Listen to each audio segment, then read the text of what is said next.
ਬਹੁਤ ਸਵਾਗਤ ਹੈ ਜੀ ਸਾਰਿਆਂ ਦਾ। ਮੈਂ ਹਾਂ ਸੁਰਿੰਦਰ ਡੱਲਾ। ਬਹੁਤ ਹੀ ਇੰਪੋਰਟੈਂਟ ਸ਼ੋਅ ਕਰਾਂਗੇ ਅੱਜ ਫੇਰ ਜਸਮੀਤ ਭਾਟੀਆ ਜੀ ਦੇ ਨਾਲ। ਲੈਂਡਮਾਰਕ ਇਮੀਗ੍ਰੇਸ਼ਨ ਨੂੰ ਰਿਪਰੈਜ਼ੈਂਟ ਕਰਦੇ ਨੇ ਜਸਮੀਤ ਭਾਟੀਆ ਜੀ, ਔਰ ਪੰਜਾਬ ਦੇ ਮੰਨੇ ਪ੍ਰਮੰਨੇ ਲੀਡਿੰਗ ਕੰਸਲਟੈਂਟ ਨੇ, ਐਜੂਕੇਸ਼ਨਲ ਕੰਸਲਟੈਂਟਸ ਨੇ।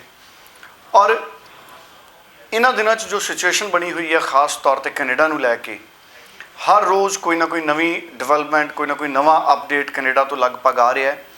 ਔਰ ਹੁਣ ਤੋਂ ਕੁਝ ਘੰਟਿਆਂ ਬਾਅਦ ਹੀ ਜਾਂ ਕਿਸੇ ਵੇਲੇ ਵੀ ਆ ਸਕਦੀ ਹੈ ਕੋਵਿਡ ਰੈਡੀਨੈਸ ਪਲਾਨ ਆ ਸਕਦਾ ਹੈ।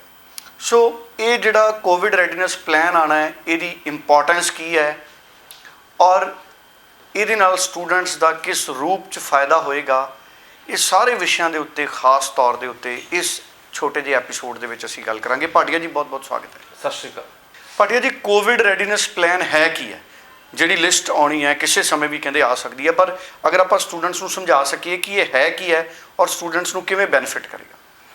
ਪਹਿਲੀ ਗੱਲ ਤਾਂ ਜਿਹੜਾ ਕੋਵਿਡ ਰੈਡੀਨੈਸ ਪਲਾਨ ਹੈਗਾ, ਉਹ ਇੱਕ ਪਲਾਨ ਹੈ ਕਿ ਜਿਹੜਾ ਕਾਲਜਸ ਸਬਮਿਟ ਕਰ ਰਹੇ ਹੈਲਥ ਮਿਨਿਸਟਰੀ ਨੂੰ, ਔਰ ਹੈਲਥ ਮਿਨਿਸਟਰੀ ਦੇ ਰਹੀ ਹੈ ਇਮੀਗ੍ਰੇਸ਼ਨ ਮਿਨਿਸਟਰੀ ਨੂੰ।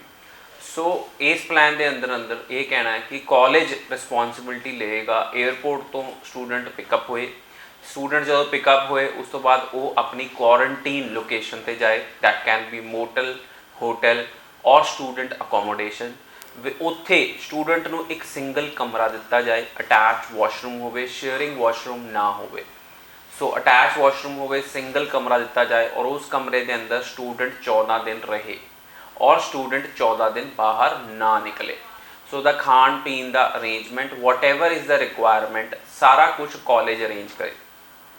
ਹੁਣ ਸਰਕਾਰੀ ਕਾਲਜਸ ਨੇ ਆਪਣੇ ਲੋਕਲ ਮੋਟਲਸ, ਹੋਟਲਸ ਨਾਲ ਇਹ ਡਿਸਕਸ਼ਨ ਕੀਤੀਆਂ ਔਰ ਕਾਫੀ ਸਾਰੇ ਕਾਲਜਸ ਨੇ ਕੋਵਿਡ ਰੈਡੀਨੈਸ ਦਾ ਜਿਹੜਾ ਪਲਾਨ ਹੈਗਾ ਉਹ ਹੈਲਥ ਮਿਨਿਸਟਰੀ ਨੂੰ ਸਬਮਿਟ ਕਰਤਾ ਜੀ। ਸੋ ਹੈਲਥ ਮਿਨਿਸਟਰੀ ਨੂੰ ਸਬਮਿਟ ਜਦੋਂ ਕੀਤਾ ਤਾਂ ਉਹਦੇ ਵਿੱਚ ਇਹ ਵੀ ਸੀ ਕਿ ਜਿਹੜਾ ਖਰਚਾ ਆ ਰਿਹਾ, ਸੋ ਅਪਰੋਕਸੀਮੇਟਲੀ ਜਿਹੜਾ ਖਰਚਾ ਆ ਰਿਹਾ $2000 ਤੋਂ ਲੈ ਕੇ $2500 ਦਾ ਆ ਰਿਹਾ। ਸੋ ਇਮੀਗ੍ਰੇਸ਼ਨ ਮਿਨਿਸਟਰੀ ਨੇ ਇਹ ਤੱਕ ਕਿਹਾ ਕਿ ਤੁਸੀਂ ਜਿਹੜਾ ਇਹ ਖਰਚਾ ਹੈ ਸ਼ੇਅਰ ਕਰੋ ਜਾਂ ਸਬਸਿਡਾਈਜ਼ ਰੇਟ ਤੇ ਸਟੂਡੈਂਟਸ ਨੂੰ ਦਿਓ, because it's an extra expense. So ਤੁਹਾਨੂੰ ਪਤਾ ਹੀ ਹੈ ਕਿ Canada is like country which is accepting international students with open hands and ਉਹ ਸਟੂਡੈਂਟਸ ਨੂੰ ਕੀ ਕਹਿੰਦੇ ਸਪੋਰਟ ਕਰਨਾ ਚਾਹੁੰਦੇ ਹੈ, ਚਾਹੇ ਉਹ ਕਿਸੇ ਤਰ੍ਹਾਂ ਵੀ ਸਪੋਰਟ ਕਰ ਸਕਣ। ਸੋ ਉਸ ਹਿਸਾਬ ਨਾਲ ਕਾਫੀ ਸਾਰੇ ਕਾਲਜਸ ਨੇ ਜਿਨ੍ਹਾਂ ਨਾਲ ਅਸੀਂ ਡੀਲ ਕਰਦੇ ਹਾਂ, ਉਹਨਾਂ ਸਾਰਿਆਂ ਨੇ ਕਿਹਾ ਕਿ we will share the cost of this plan and 14 days। And ਇੱਥੇ ਵੀ ਮੈਨੂੰ ਸੁਣਨ 'ਚ ਆਇਆ ਕਿਸੇ ਸਟੂਡੈਂਟ ਤੋਂ ਕੋਵਿਡ ਰੈਡੀਨੈਸ ਪਲਾਨ ਦੇ ਨਾਮ 'ਤੇ ਪੈਸੇ ਲੈ ਲਿੱਤੇ ਗਏ। ਸੋ ਮੈਂ ਇਹ ਵੀ ਦੱਸਣਾ ਚਾਹਾਂਗਾ ਕਿ ਕੋਈ ਵੀ ਐਡਵਾਂਸ ਪੈਸੇ ਕਾਲਜ ਨਹੀਂ ਲੈ ਰਿਹਾ ਜੀ। ਤੁਸੀਂ ਉੱਥੇ ਪਹੁੰਚ ਕੇ ਪੈਸੇ ਦੇ ਸਕਦੇ ਹੋ ਕਾਲਜ ਨੂੰ, ਔਰ ਜੇ ਤੁਸੀਂ ਪੈਸੇ ਦੇਣੇ ਵੀ ਹੈ ਤਾਂ ਕਾਲਜ ਦੇ ਅਕਾਊਂਟ 'ਚ ਹੀ ਟ੍ਰਾਂਸਫਰ ਕਰਨੇ ਹੈ। ਸੋ ਕਿਸੇ ਏਜੰਟ ਨੂੰ ਕੈਸ਼ ਪੈਸੇ ਦੇਣ ਦੀ ਕੋਈ ਜ਼ਰੂਰਤ ਨਹੀਂ ਹੈਗੀ ਕੋਵਿਡ ਰੈਡੀਨੈਸ ਪਲਾਨ ਦੇ ਰਾਹੀਂ। ਔਰ ਇਹ ਲਿਸਟ ਜਿਹੜੀ ਹੈਗੀ ਹੈ ਉਹ ਜਾਰੀ ਕੀਤੀ ਜਾਏਗੀ 20 ਅਕਤੂਬਰ ਨੂੰ, ਮਤਲਬ ਕਿ ਅੱਜ ਇਹ ਲਿਸਟ ਜਾਰੀ ਕੀਤੀ ਜਾਏਗੀ ਰਾਤੀ। So most probably we can discuss that tomorrow ਕਿ ਉਸ ਲਿਸਟ ਦੇ ਅੰਦਰ ਕਿਹੜੇ ਕਾਲਜਸ ਅਪਰੂਵ ਹੋਏ ਹੈ ਔਰ ਕਿਹੜੇ ਕਾਲਜਸ ਨਹੀਂ ਅਪਰੂਵ ਹੋਏ ਹੈ। ਸੋ ਇਹ ਵੀ ਅਪਰੂਵਲ ਪੈਂਡਿੰਗ ਹੈਗੀ ਹੈ। So most probably we are expecting ਕਿ ਅੱਜ ਇਹ ਲਿਸਟ ਜਾਰੀ ਹੋ ਜਾਏਗੀ। ਸੋ ਇਸ ਪਲਾਨ ਦੇ ਵਿੱਚ ਜਿਹੜੇ ਸਟੂਡੈਂਟਸ ਜਿਨ੍ਹਾਂ ਦੇ ਵੀਜ਼ਾ ਚਾਹੇ ਜਦੋਂ ਵੀ ਲੱਗੇ ਸੀ, ਪਹਿਲਾਂ ਇੱਕ ਟਰੈਵਲ ਰਿਸਟ੍ਰਿਕਸ਼ਨ ਹੈਗੀ ਸੀ ਕਿ 18 ਮਾਰਚ ਵਾਲੇ ਹੀ ਸਟੂਡੈਂਟ ਜਾ ਸਕਦੇ ਆ, ਉਹ ਟਰੈਵਲ ਰਿਸਟ੍ਰਿਕਸ਼ਨ ਇਮੀਗ੍ਰੇਸ਼ਨ ਮਿਨਿਸਟਰੀ ਨੇ ਖਤਮ ਕਰਤੀ। ਸੋ ਟਰੈਵਲ ਰਿਸਟ੍ਰਿਕਸ਼ਨ ਪੂਰੀ ਖਤਮ ਕਰ ਦਿੱਤੀ ਗਈ ਹੈ। ਹੁਣ ਜਦੋਂ ਵੀ ਜਿਹਦਾ ਵੀ ਵੀਜ਼ਾ ਲੱਗਾ ਹੋਏਗਾ, ਚਾਹੇ ਹੁਣ ਲੱਗਦਾ ਚਾਹੇ ਉਹ ਪਹਿਲਾਂ ਲੱਗਾ ਹੋਏਗਾ, ਜੇ ਉਹਨੇ ਕੋਵਿਡ ਰੈਡੀਨੈਸ ਪਲਾਨ ਦੇ ਅੰਦਰ ਆਪਣੇ ਆਪ ਨੂੰ ਸਾਈਨ ਅਪ ਕੀਤਾ ਹੋਇਆ, so he will be able to travel. Bhatia ji, ਜਿਵੇਂ ਸਾਰੇ ਕਾਲਜਸ ਨੇ ਉਹ ਆਪਣਾ ਕੋਵਿਡ ਰੈਡੀਨੈਸ ਪਲਾਨ ਇਮੀਗ੍ਰੇਸ਼ਨ ਨੂੰ ਦੇਣਗੇ, ਇਹ ਸੰਭਾਵਨਾ ਤਾਂ ਨਹੀਂ ਕੋਈ ਵੀ ਕਿਸੇ ਕਾਲਜ ਦੇ ਪਲਾਨ ਨੂੰ ਰਿਜੈਕਟ ਕਰਦੇ ਉੱਥੋਂ ਦੀ ਇਮੀਗ੍ਰੇਸ਼ਨ ਜਾਂ ਹੈਲਥ ਮਿਨਿਸਟਰੀ, ਜਾਂ ਆਲਮੋਸਟ ਸਾਰੇ ਜਿਹੜੇ ਕਾਲਜਸ ਨੇ ਉਹ ਰਿਕੁਆਇਰਮੈਂਟ ਨੂੰ ਮੀਟ ਆਊਟ ਕਰ ਲੈਣਗੇ ਅਤੇ ਅਸੀਂ ਐਕਸਪੈਕਟ ਕਰੀਏ ਕਿ ਲਗਭਗ ਬਹੁਤ ਵੱਡੀ ਗਿਣਤੀ 'ਚ ਜਿਹੜੇ ਕਾਲਜਸ ਨੇ ਉਹਨਾਂ ਦੇ ਨਾਮ ਲਿਸਟ 'ਚ ਆਉਣਗੇ? ਮੈਨੂੰ ਲੱਗਦਾ ਜਿੰਨੇ ਵੀ ਸਰਕਾਰੀ ਕਾਲਜ ਹੈ ਉਹ ਤਾਂ ਇਸ ਲਿਸਟ 'ਚ ਹੋਣਗੇ ਹੀ ਹੋਣਗੇ ਜੀ। ਸੋ ਜਿੰਨੇ ਗਵਰਨਮੈਂਟ ਕਾਲਜਸ ਹੈਗੇ ਹੈ ਉਹ ਇਸ ਲਿਸਟ 'ਚ ਹੋਣਗੇ ਹੀ ਹੋਣਗੇ। ਹੋ ਸਕਦਾ ਹੈ ਜਿਹੜੇ ਕਾਲਜਸ ਨਹੀਂ ਪਲਾਨ ਨੂੰ ਪੂਰੀ ਤਰ੍ਹਾਂ ਫੁਲਫਿਲ ਕਰਦੇ ਹੋਣਗੇ, ਉਹਦੀਆਂ ਕੰਡੀਸ਼ਨਸ ਦੇ might be rejected also. But ਆਪਾਂ ਇਹ ਸਾਰਾ ਕੁਛ ਇੱਦਾਂ ਹੀ ਅਜ਼ਿਊਮ ਨਾ ਕਰੀਏ। Let's wait for the list and then we will come to know about it. But ਹੁਣ ਇਸ ਤੋਂ ਬਾਅਦ ਕੁਐਸਚਨ ਮੈਨੂੰ ਬੱਚੇ ਪੁੱਛਦੇ ਆ ਕਿ ਸੈਲਫ ਕੁਆਰੰਟੀਨ ਔਰ ਕੋਵਿਡ ਰੈਡੀਨੈਸ ਪਲਾਨ 'ਚ ਕੀ ਫਰਕ ਹੈ।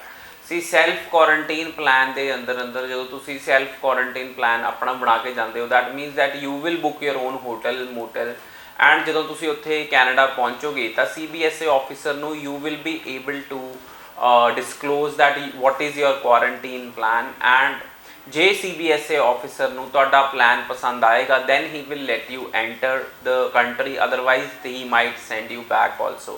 ਸੋ ਸਟੂਡੈਂਟਸ ਇਹਦੇ ਵਿੱਚ ਥੋੜਾ ਜਿਹਾ ਰਿਸਕ ਹੋ ਜਾਂਦਾ ਹੈ ਸੈਲਫ ਕੁਆਰੰਟੀਨ ਪਲਾਨ ਦੇ ਅੰਦਰ so you should be prepared for pros and cons, ਕਿਉਂਕਿ ਜੇ ਕੁਝ ਗੜਬੜ ਹੁੰਦੀ ਹੈ ਔਰ ਤੁਹਾਨੂੰ ਵਾਪਸ ਭੇਜ ਦਿੱਤਾ ਜਾਂਦਾ, you should be fully prepared for it. So ਮੈਂ ਸਾਰੇ ਸਟੂਡੈਂਟਸ ਨੂੰ ਕਹਾਂਗਾ ਕਿ ਮੈਂ ਬਿਲਕੁਲ ਐਡਵਾਈਜ਼ ਨਹੀਂ ਕਰਦਾ ਕਿ ਕੁਆਰੰਟੀਨ ਜਾਂ ਕੋਵਿਡ ਰੈਡੀਨੈਸ ਪਲਾਨ ਲਿੱਤੇ ਬਿਨਾਂ ਅਸੀਂ ਕੈਨੇਡਾ ਜਾਈਏ। ਸੋ ਜੋ ਵੀ ਤੁਹਾਡਾ ਪਲਾਨ ਹੈ ਯੂ ਸ਼ੁੱਡ ਬੀ ਪ੍ਰਿਪੇਅਰਡ ਕਿ 에ਅਰਪੋਰਟ 'ਤੇ ਸਾਨੂੰ ਕੁਐਸਚਨਸ ਪੁੱਛੇ ਜਾਣਗੇ ਔਰ 에ਅਰਪੋਰਟ 'ਤੇ ਉੱਤੇ ਜਿਹੜਾ ਆਫਿਸਰ ਬੈਠਾ ਹੈ he is above all and he can send you back also. So that is actually you should be knowing before you take a flight to Canada. ਬਿਲਕੁਲ ਠੀਕ ਹੈ। ਸੋ ਇਹ ਸਾਰੀਆਂ ਸਾਵਧਾਨੀਆਂ ਵੀ ਵਰਤਣ ਦੀ ਜ਼ਰੂਰਤ ਹੈ ਔਰ ਕੋਵਿਡ ਰੈਡੀਨੈਸ ਪਲਾਨ ਕਿਸੇ ਵੇਲੇ ਵੀ ਅੱਜ ਰਿਲੀਜ਼ ਕੀਤਾ ਜਾ ਸਕਦਾ ਹੈ ਕੈਨੇਡੀਅਨ ਗਵਰਨਮੈਂਟ ਵੱਲੋਂ। ਭਾਟੀਆ ਜੀ, ਕੋਵਿਡ ਰੈਡੀਨੈਸ ਪਲਾਨ ਜਦੋਂ ਲਿਸਟ ਜਾਰੀ ਹੋ ਗਈ, ਸਾਨੂੰ ਪਤਾ ਲੱਗ ਗਿਆ, ਤੇ ਹੁਣ ਪਾਸਪੋਰਟ ਸਬਮਿਸ਼ਨ ਵੀ ਸਟੂਡੈਂਟਸ ਨੂੰ ਆ ਰਹੀ ਹੈ। ਕੀ ਮੰਨਿਆ ਜਾਵੇ ਜਦੋਂ ਪਾਸਪੋਰਟ ਸਟੂਡੈਂਟ ਦਾ ਸਟੈਂਪ ਹੋ ਜਾਂਦਾ ਉਸ ਤੋਂ ਬਾਅਦ ਉਹ ਟਰੈਵਲ ਕਰ ਸਕੇਗਾ? ਬਿਲਕੁਲ ਸੀ, ਜੇ ਤੁਹਾਡਾ ਕਾਲਜ ਕੋਵਿਡ ਰੈਡੀਨੈਸ ਪਲਾਨ ਦੀ ਲਿਸਟ 'ਚ ਹੋਏਗਾ ਔਰ ਤੁਹਾਡੇ ਪਾਸਪੋਰਟ 'ਤੇ ਵੀਜ਼ਾ ਸਟੈਂਪ ਹੋ ਚੁੱਕਿਆ ਦੈਨ ਸਟੂਡੈਂਟ ਕੈਨ ਟਰੈਵਲ, ਦੇਰ will be no problem.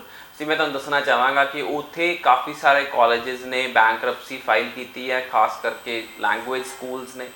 So language schools ਵਰ totally dependent on short term students ਜਿਹੜੇ ਕਿ 6 ਮਹੀਨੇ 8 ਮਹੀਨੇ ਉੱਥੇ ਪੜ੍ਹਨ ਆਉਂਦੇ ਸੀ।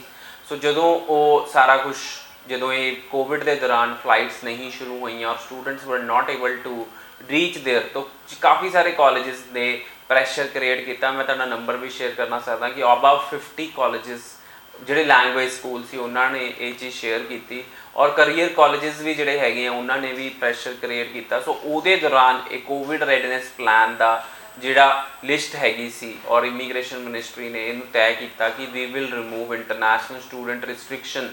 ਅਦਰਵਾਈਜ਼ ਜਿੰਨੇ ਸਟੂਡੈਂਟ ਮੈਂ ਤੁਹਾਨੂੰ ਦੱਸਣਾ ਚਾਹਾਂ ਕਰੀਅਰ ਕਾਲਜਿਸ 'ਚ ਜਾਂਦੇ ਆ ਗਵਰਨਮੈਂਟ ਜਾਂ ਪ੍ਰਾਈਵੇਟ, ਉਸ ਤੋਂ ਵੱਧ ਸਟੂਡੈਂਟ ਲੈਂਗੁਏਜ ਕਰਨ ਜਾਂਦੇ ਆ। So Canada is a big English language studying destination for students who travel from Korea, Vietnam, Philippines, China, Japan, Europe. So they go to Canada to study English. So ਉਹਨੇ ਹੀ student ਉੱਥੇ ਪਹੁੰਚਦੇ ਆ। ਸੋ ਦੋਨੋਂ ਹੀ industries Canada ਵਾਸਤੇ ਬਹੁਤ important ਆ ਔਰ ਮੈਂ ਤੁਹਾਨੂੰ ਦੱਸਣਾ ਚਾਹੁੰਦਾ ਕਿ ਇਸ time colleges are under lot of pressure to bring students back to their places. But ਇੱਕ ਚੀਜ਼ ਧਿਆਨ ਰੱਖੀਏ ਕਿ ਹੈਲਥ ਔਰ ਸੇਫਟੀ ਨੂੰ ਉਹ ਨਜ਼ਰਅੰਦਾਜ਼ ਨਹੀਂ ਕਰ ਸਕਦੇ। That is the most big priority for them. So whatever will be the decision or what is going around right now, so that is not, they will not ਕੀ ਕਹਿੰਦੇ ਆ do it at the expense of health. ਸੋ ਸਾਰੇ students ਜਿਹੜਾ ਉੱਥੇ ਪਹੁੰਚਦਾ ਉਹਦੀ ਵੀ ਉਹਨਾਂ ਨੂੰ health important ਆ, ਜਿਹੜਾ ਇੱਥੋਂ ਜਾ ਰਿਹਾ ਉਹ ਉੱਥੋਂ ਦੇ ਨਾਗਰਿਕ ਨੂੰ ਨਾ ਅਫੈਕਟ ਕਰੇ, ਉਸ ਚੀਜ਼ ਨੂੰ ਲੈ ਕੇ ਇਹ ਥੋੜ੍ਹਾ ਜਿਹਾ ਪ੍ਰੋਸੈਸ ਸਲੋ ਚੱਲ ਰਿਹਾ। ਬਿਲਕੁਲ। ਸੋ ਬੜੀ ਇੰਪੋਰਟੈਂਟ ਇਨਫੋਰਮੇਸ਼ਨ ਭਾਟੀਆ ਜੀ ਨੇ ਸਾਡੇ ਨਾਲ ਸਾਂਝੀ ਕੀਤੀ ਹੈ।